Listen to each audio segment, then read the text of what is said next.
أهلا بيكم، أنا دكتور كمال شلال، استشاري أمراض النساء والتوليد.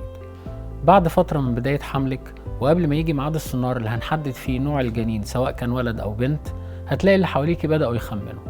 أنت شكلك أحلويتي، يعني معنى كده إنك حامل في بنت. لا، أنت شكلك أحلويتي يبقى أنت حامل في ولد.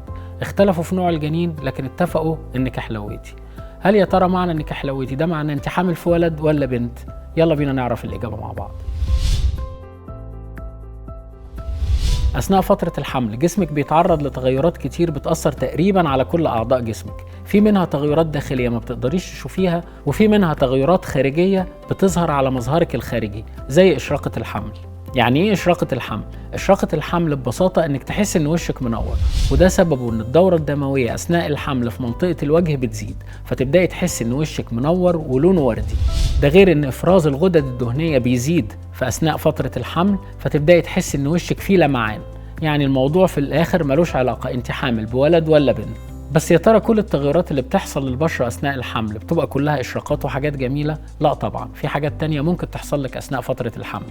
أثناء الحمل ممكن يحصل اسمرار للبشرة أو صبغ للجلد في بعض الأماكن زي منطقة البيكيني ومنطقة الحلمة أو المنطقة المحيطة بيها.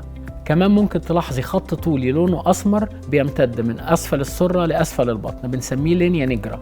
في حاجة تانية ممكن تلاحظيها أثناء فترة الحمل، وهي بعض البقع السمراء أو الداكنة في منطقة الوجه والوجنتين اللي بنسميها قناع الحمل.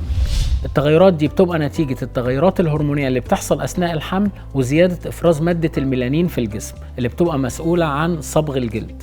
ومن الحاجات اللي بتحصل لحوالي 90% من السيدات أثناء فترة الحمل الحاجة اللي بنسميها الستريتش ماركس أو علامات التمدد، ودي بتبقى عبارة عن خطوط حمراء أو وردية بتظهر في منطقة الصدر والبطن، وبتبقى نتيجة زيادة الوزن وتمدد الجلد. بعد الولادة بتتحول لخطوط فضية باهتة وبتختفي تماما.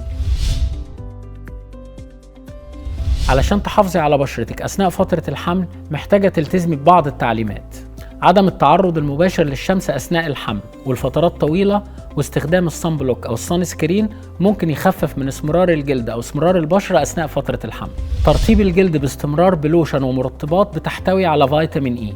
تناول من 8 ل 10 كوبايات مية في اليوم هيساعد على رطوبة البشرة وحمايتها من الجفاف والتشقق. ممارسة التمارين الرياضية بانتظام حتى ولو كانت تمارين بسيطة هتساعدك على الحفاظ على نضارة بشرتك وتساعدك على التخلص من الاستريتش ماركس. في النهاية كل العلامات اللي هتحصل لبشرتك أثناء فترة الحمل سواء اسمرار أو علامات تمدد ما تقلقيش إنها تستمر معاكي، لأنها تنتهي تماما بعد الولادة.